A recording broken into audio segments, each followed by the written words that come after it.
In the last class, we have learned how the glucose is broken down by various methods by seeing the diagram. Today, we shall learn about the breathing which takes place in animals, how actually the respiration takes place. Animals, they have different organs for the uptake of oxygen and getting rid of the carbon dioxide. The terrestrial animals can breathe through the oxygen directly which is available in the atmosphere through different organs, specified organs. For example, the spiracles in the insects, nostrils in the human beings. But what about the animals which live in water? The animals which live in water,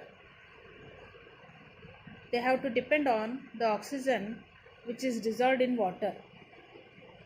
So they use up or they take in the oxygen which is dissolved in water. And we know that the amount of dissolved oxygen is fairly low compared to the amount of oxygen found in the atmosphere. And because of this reason, the rate of breathing in aquatic organisms is always faster than in the terrestrial organisms. By breathing faster, they can use up the more oxygen which is required for their activities. For example, fishes. The aquatic organisms like fish. The fishes take in or they breathe faster and more number of times, which is because they have to take up the dissolved oxygen found in the water, and we know the amount of oxygen found in the water will be less compared to found in the air, so they breathe faster. And this concept is very important from the point of examination. Why the aquatic organisms breathe faster compared to the terrestrial organisms? We have to give this reason. And fishes have the breathing organs, we call it as gills. This is also one of the important terms we should remember for the exams. Fishes breathe through the gills. The water enters through the mouth and it forces it past the gills, where the dissolved oxygen is taken up by the blood. So this is how the aquatic organisms like fish breathe in water. Now let us see how the terrestrial organisms breathe. The terrestrial organisms use the oxygen in the atmosphere for the respiration. This oxygen is absorbed by different organs in different animals, as we have discussed earlier. And the organs which are specified for the breathing have a special structure in them. And this special structure, for example, in human, it's alveoli. The structure.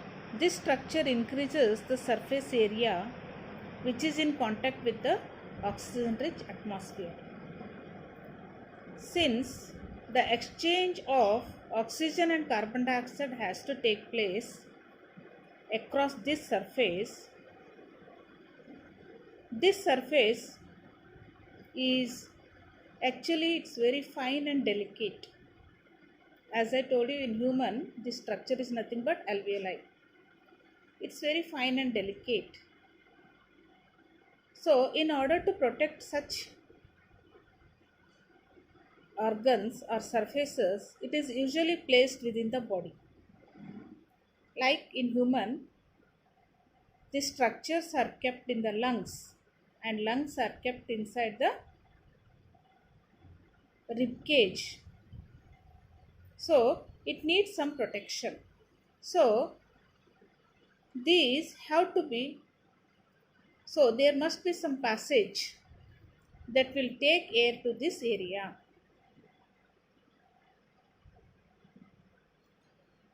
So it's very important that such organs are kept safely inside the body of an organism.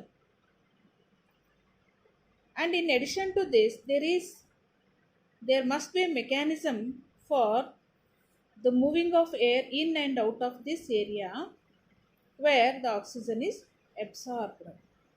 So here the breathing mechanism will help to take in air inside and outside the surface, so that in the near the surface the oxygen is absorbed.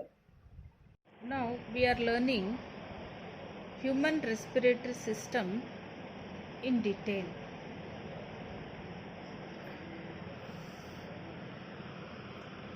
This is the structure of human respiratory system. As I told you, the lungs are placed within the rib cage. The respiratory system in human is located in the chest cavity. It is located in the chest cavity. And the opening of the respiratory system are nothing but the nostrils or the nose. And nose or nostrils are exposed to the environment so that the air can enter through it and reaches to the respiratory organs or the surface where actually the exchange of gases takes place. So as we have seen, the surface which increases the area for the exchange of gases will be very delicate, and they must be placed inside the body. They need some protections as they are very delicate. Now let us see what are the important organs involved in the human respiratory system. The organs involved in the respiratory system are the nasal passage. The nasal passage. The mouth cavity. This is pharynx. This is larynx. Trachea, a strong pipe, and over this trachea we can see the rings of cartilage. The rings of cartilage. And these are the balloon-like structures. These are nothing but the lungs. Over the lungs we can see the bony structures, we call them as ribs. And this is a muscular organ, that is we call it as diaphragm. On other side we can also see the bronchi. The trachea divides into the bigger structures. Those are called as a pair of bronchi, and each bronchi is still divided into thinner pipes. These are nothing but bronchioles, and each bronchiole is ended with balloon-like structures, a bunch of balloon-like structures. These balloon-like structures are nothing but alveolar sac. So, number of alveoli are found in each lung. When you see single or the structure of alveoli, they look like balloon-like structures. So the respiratory bronchioles are ending up with the alveoli. With the help of this diagram, we will learn the mechanism of breathing and respiration both. What is breathing? Breathing is the process where the inhalation and exhalation of air takes place. That is, the inhalation of oxygen and exhalation of carbon dioxide is nothing but the mechanism of breathing. One breath is equal to one inhalation plus one exhalation. One inhalation plus one exhalation is equal to one breath. So, the breathing is a part of respiration. So, During breathing process, what actually happens? We breathe in air. We breathe in air through the nostrils. As I told you, the nostrils are exposed to the environment for the entry of the oxygen or the air. So we breathe in air through the nostrils or the tiny opening. The openings on the nose, those are nostrils. Through the nostrils, the air enters into the nasal passage. Nasal passage is a cavity inside the nose, and this passage is lined up with small hair as well as with the mucus. The cells in the nasal passage secrete the mucus. This mucus and hair help in the filtration of the air so that the pure air enters into the respiratory system. So when the air enters through the nasal passage, it gets filtered. By the filtration of air, the air gets purified and it enters into the pharynx. What is pharynx? Pharynx is a common passage for food as well as air. It's a common passage for air as well as food. It's a pharynx. And pharynx has a muscular structure called as epiglottis. Epiglottis controls the movement of food as well as air. Then it gets divided into larynx. Larynx is a part of the respiratory system. It's a tube which carries only the air. And in the larynx we find the voice box or the vocal cords. These vocal cords are responsible for producing the sound. The cords will vibrate whenever we breathe in air and breathe out air. This vibration of vocal cords will bring the sound so that we can, and this sound we utter different words due to the movement of the tongue. This is how the sound is produced in the larynx or the vocal cords located in the larynx. This larynx continues into a larger tubule that is called as the trachea. It's a large tubule that is called as trachea, a windpipe through which the air enters into the lungs. And we are observing the rings of cartilage. The rings of cartilage over this trachea. So we can see the rings. Why these rings are found on the trachea? Why trachea is surrounded with the cartilaginous rings? And cartilaginous rings will ensure the protection of trachea. It does not collapse by the passage of the air. This is the important function of rings of cartilage. One of the important concepts to be kept in mind. Why the trachea is surrounded by the rings of cartilage? The rings of cartilage ensures the passage of air and it protects the trachea from the damage. Because of this, it is protected by the cartilaginous rings. This trachea tubule divides into two larger tubules. Those are called as bronchi. Through this bronchi, the air passes into the bronchioles. The bronchioles will carry the air to the alveolar sac. So, these alveolar sac are nothing but the filtering units. These are the filtering units, or this is the site of exchange of gases. Alveoli or alveolar sac is the site of exchange of gases. Very important term. Site of exchange of gases. And each alveolar sac or alveoli is richly supplied with the blood vessels. So, the impure blood brings the carbon dioxide to the alveoli and the oxygen from the atmosphere also reaches to the alveoli. Here the exchange of gases takes place.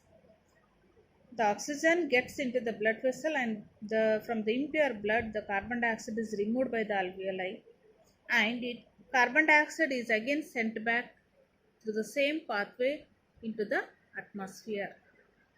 This is how the exchange of gases takes place in the alveolar sac. So, alveoli are also called as the site of exchange of gases.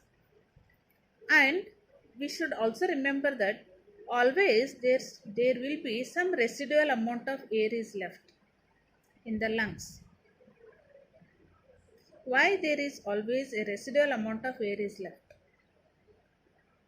This residual amount of air will ensure that there is sufficient time for oxygen to be absorbed and for the carbon dioxide to be released. The time gap is managed by this oxygen, residual oxygen found in the lungs. So this is how the alveoli helps not only to increase the surface area for the exchange of gases, but also it helps in the exchange of gases of oxygen and carbon dioxide. During the process of breathing mechanism, when we inhale the air, what actually we find the change in the chest cavity. We find some changes during the inhalation process. What are such changes? During the inhalation is taking the air in. During the process of inhalation, the ribs move upward and forward. They move upward. They move upward towards the up, and they also move forward. And what changes the diaphragm shows? The diaphragm during the inhalation moves down. It moves down. Why it moves down during the inhalation? By moving down, it will increase the surface area in the chest cavity. It will increase the surface area in the chest cavity so that the lungs can fill in more air. The lungs can fill in more air for the process of exchange of gases. This is what we find some changes during the inhalation in the chest cavity. When we breathe out, that is called as exhalation. When we breathe out, what changes we find? During the exhalation or during breathe out, we find the diaphragm moves up. It pushes up. It moves up.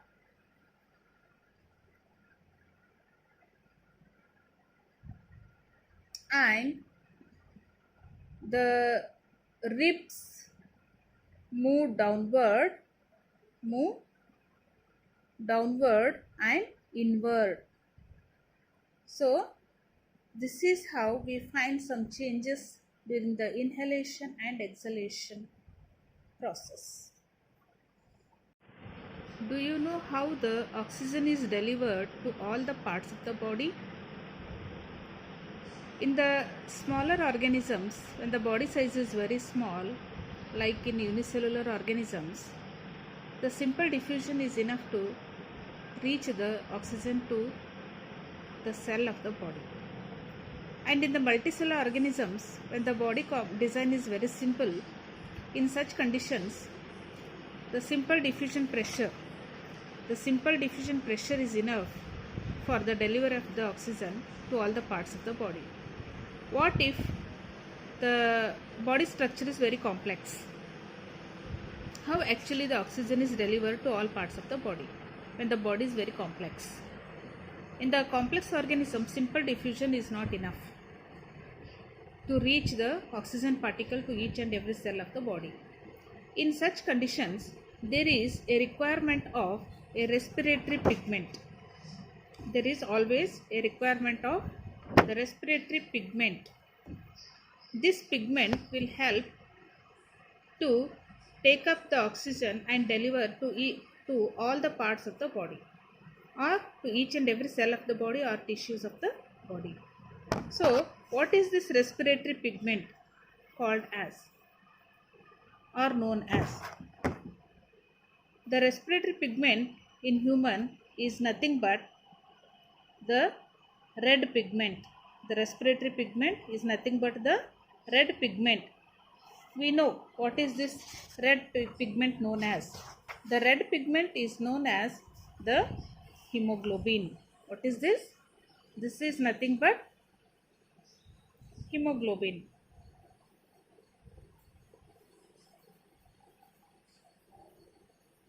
It is nothing but what?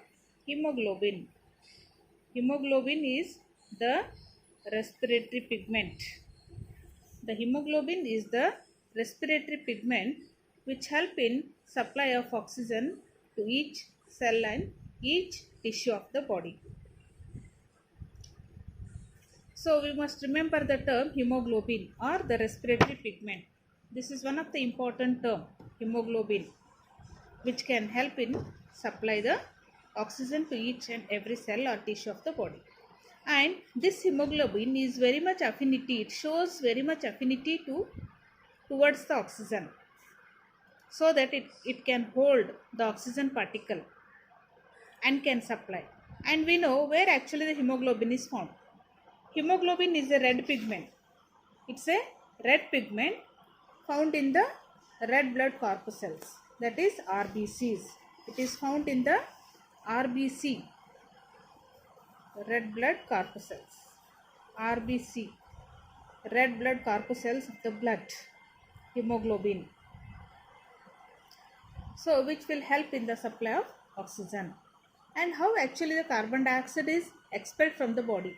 The carbon dioxide can dissolve more in water than in oxygen, than the oxygen. So the carbon dioxide is diffused out of the cell in the soluble form. In the soluble form. So because it can dissolve more in water than the oxygen. So it can be transported in the dissolved form.